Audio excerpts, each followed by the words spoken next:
Pessoal, bom dia. Primeiro eu queria cumprimentar a Fundação Podemos, a nossa presidente nacional, em nome do nosso pastor Everaldo aqui presente, pela iniciativa que é muito importante para esses novos gestores que assumem agora no próximo ano, para que possam ter uma visão do que farão nos seus próximos meses de mandato. E o tema que eu trago aqui, apesar dele ter um fundo de eleitoral e a gente acabar de sair de um processo eleitoral, ele é aplicado na administração pública. É justamente no curso da administração que a gente tem que ter um olhar para algumas questões, como o Dr. André Ieira trazia aqui. Qualidade de decisão administrativa, o que vem ou não configurar improbidade administrativa, por quê? Tudo isso vai parar lá naquilo que me fez fazer ações de improbidade. Eu, como advogado eleitoralista no início, comecei a atuar em improbidades para evitar que o meu cliente ficasse impedido de disputar eleições.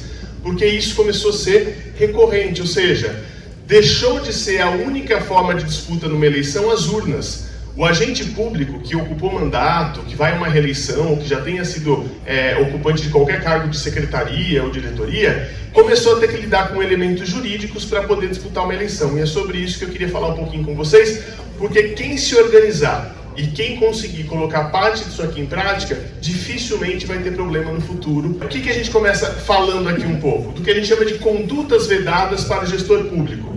Existe lá na Lei das Eleições, no artigo 73, uma série de questões que todo agente público não pode cometer. A maioria delas vai incidir lá no ano eleitoral, começa no dia 1º de janeiro do ano que tem as próximas eleições.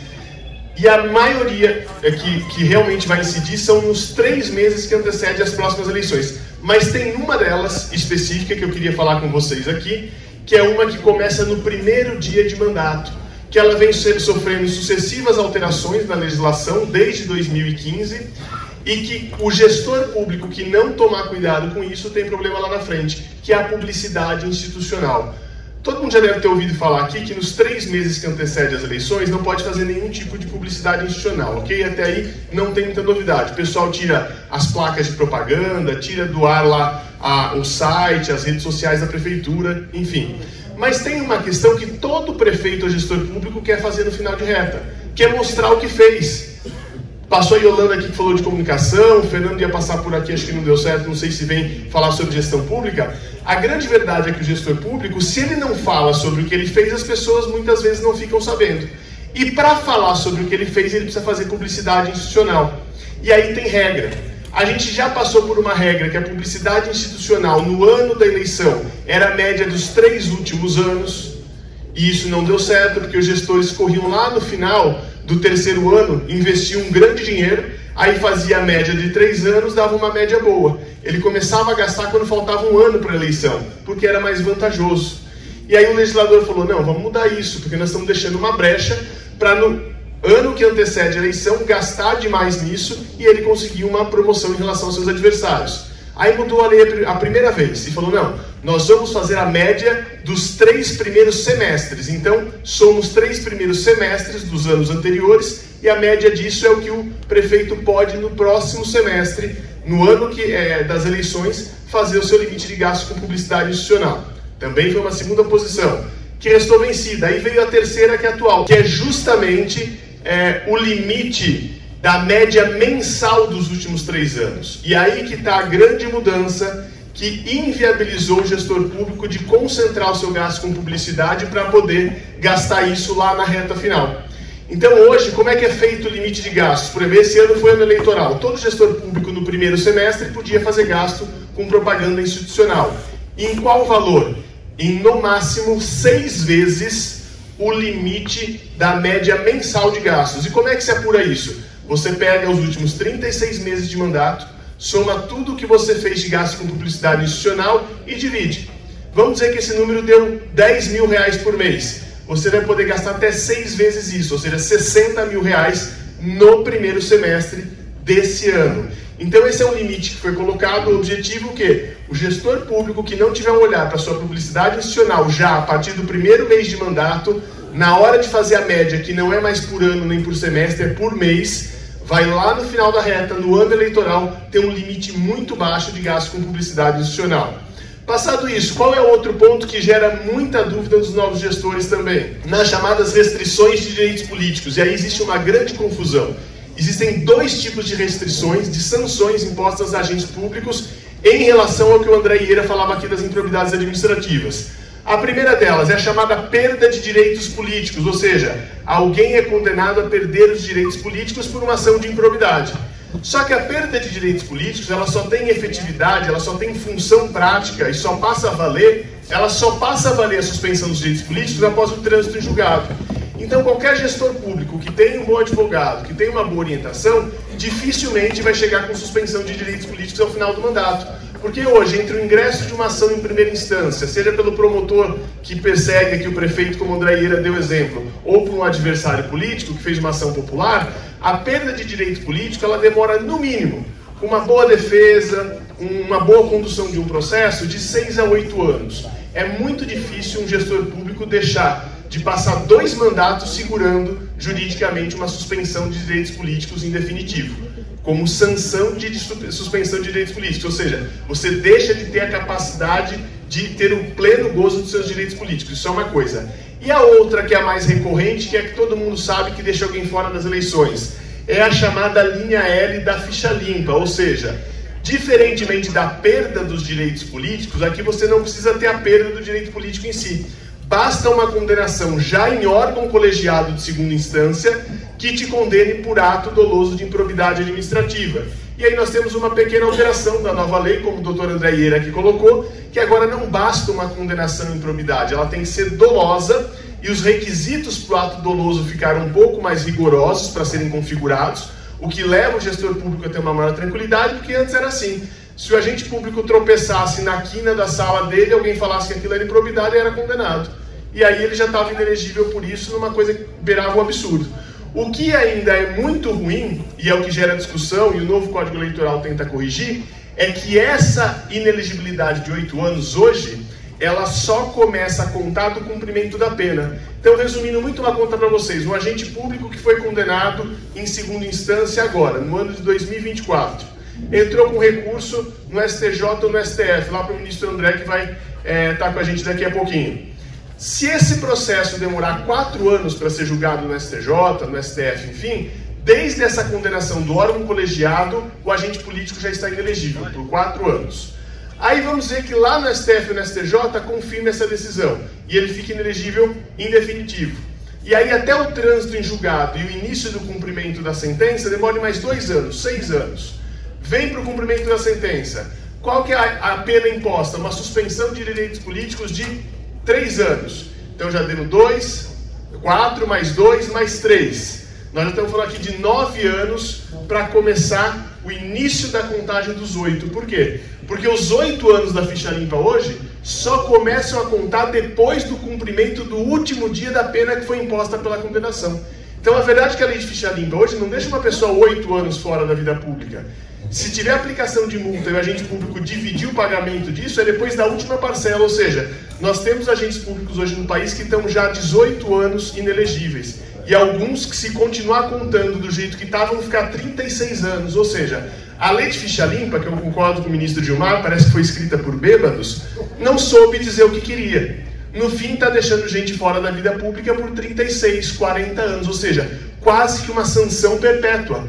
Mesmo no direito penal, não sou criminalista, mas se tiver alguém aqui, sabe que após 30 anos alguém não pode continuar preso. Como é que um político pode continuar sem direitos políticos depois de 30 anos? Por uma lei mal feita? Não pode. O Congresso já identificou isso, a nova lei faz uma espécie de detração da pena, ou seja, quando lá no final vai contar os seus 8 anos, ele fala, mas espera aí, há quanto tempo ele já está fora aqui do poder? Não, ele já de poder disputar a eleição. Não, desde a segunda instância, colegiado, já passou, então tá bom. Não importa se a sanção venha a ser cumprida ou não. Se ele já está 8 anos deixando de poder disputar a eleição, isso é feito a detração, ou seja, retroage e tira isso. Então eu estou explicando isso porque o gestor público que tiver uma boa condução administrativa e demonstrar que não teve má fé, não teve dolo, dificilmente vai ter uma condenação dessa hoje. Primeiro, porque o prazo de contabilização, se alguém já teve condenação, vai diminuir. Segundo, que hoje os requisitos são muito específicos. A decisão tem que estar transitada em julgado por órgão colegiado, que a gente já falou. O ato de improbidade tem que ser doloso, antes podia ser culposo, e culposo é mais fácil de configurar, agora tem que ser doloso. O agente tem que ter comprovadamente a vontade de agir de forma errada. Importe em lesão ao patrimônio ou enriquecimento ilícito, e aqui um detalhe, o enriquecimento ilícito não é tido só do agente público, pus dinheiro no bolso, não é só sobre isso. Se entender que quem ganhou dinheiro ou contrato à vantagem enriqueceu ilicitamente o terceiro também é contado como enriquecimento ilícito, e é aqui que pega a maioria das decisões. Porque nem todo mundo fala, o prefeito ou o secretário fez isso para pôr dinheiro no bolso, mas fala, não, mas a empresa que ganhou se beneficiou ilicitamente, então foi um enriquecimento ilícito de terceiro e acaba configurando. E por fim, a condenação à suspensão dos direitos políticos. Hoje, no artigo 11, que é um dos artigos que mais condenavam pessoas, que é atentar contra os princípios da administração, porque lá dentro cabe de tudo, não tem mais essa sanção de suspensão de direitos políticos. Então, alguém condenado exclusivamente por artigo 11 já não tem mais como ficar inelegível. E por fim, qual que é o último ponto de novidade que eu trago para vocês? Isso também pega todos os anos de mandato. São as chamadas reprovação de contas. Isso é um outro problema do gestor público, que todo mundo tinha problema. Reprovou conta, é inelegível. Reprovou conta, não pode ser candidato. Também é um certo folclore isso aqui. Por quê? Não é que toda conta reprovada de agente público deixa ele inelegível. Tem requisitos também. Já tinham antes e agora ficaram ainda mais claros. Então, qual é o requisito? Seja o prefeito, um secretário, um presidente de autarquia, fundação que tenha ocupado um cargo público e tenha contas reprovadas. Primeiro, essa conta tem que estar transitada em julgado. Se estiver lá em discussão no Tribunal de Contas, não tem que se falar em aplicação. Ela não pode ter sido suspensa ou anulada por decisão judicial, porque também pode ser questionada e suspender ou anular. E ela tem que ter claramente o ato doloso de improbidade administrativa configurada. Assim como lá na improbidade, a gente vai aplicar o novo conceito de ato doloso aqui. O agente quis realmente fazer isso de forma errada, ele quis tomar vantagem, ele sabia o que ele estava fazendo ou não. Ele fez isso lastreado por um parecer jurídico, que ele tem um advogado para orientá-lo no que ele não é obrigado a saber, e ele seguiu o parecer jurídico e aquilo não deu certo. Ou então, o entendimento da justiça de uma matéria era de determinada forma, mudou-se a jurisprudência, aquilo que ele fazia era correto e deixou de ser. Ele agiu com dolo? Não.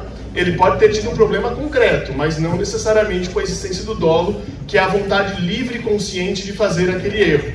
E aí a grande mudança, agora em 2021, que pela primeira vez começou a ser aplicada nas eleições municipais e fez com que muita gente que tinha contas reprovadas registrasse as contas nas eleições esse ano. Porque a linha G, que é a reprovação de contas hoje, traz um algo a mais. Ela diz que a sanção do julgamento das contas, se ela não tiver nenhuma imputação de débito, apenas multa, ela não gera mais inelegibilidade. O que mais tem em decisão de contas de tribunal, quem aqui já foi agente público, já acompanhou isso, sabe que é o tribunal reprovar as contas e às vezes aplicar uma multa cível de 5 mil, 10 mil, 15 mil reais. Em alguns casos, em alguns poucos casos, existe a identificação de que aquele contrato era ilícito, era irregular e condena a devolução do valor. Então, na prática, o que nós temos? Se a decisão do órgão de contas, seja o Tribunal de Contas do município, onde tem municipal, do Estado ou da União, fizer a reprovação de conta de gestor público e não condenar a devolução de dinheiro, ou seja, só reprovar ou aplicar uma multa civil como sanção de multa, que nem um sinal de trânsito, eu falo, né? Passou no sinal vermelho, tomou uma multa. Ah, não, foi pego dirigindo com álcool acima de tal limite, aí configura-se o dolo eventual. Então é a mesma coisa, se você não for pego daquela forma gravosa, que é a devolução do dinheiro pela condenação das contas, você não fica mais inelegível, você só paga uma multa civil lá no Tribunal de Contas. Então esse é o divisor de águas. Eu diria que mais de 50% das reprovações de contas não geram devolução de valores, geram apenas uma reprovação com uma imposição de multa, e isso resolveu muito a vida de muita gente público. Pessoal, são essas reflexões que eu queria deixar, porque isso permeia todo o mandato. Quem não começar o mandato agora, dia 1º de janeiro, com isso em mente, tendo atenção a isso, montando um corpo de assessoria bom para ter atenção a tudo isso, pode vir ter problema para o futuro e fazer o que nenhum candidato gosta, né? Ficar inelegível e não disputar mais uma próxima eleição. Obrigado a todos, tenham um ótimo dia de evento. Tá vendo? Só para a Yolanda não falar foi do zero, assim, ó.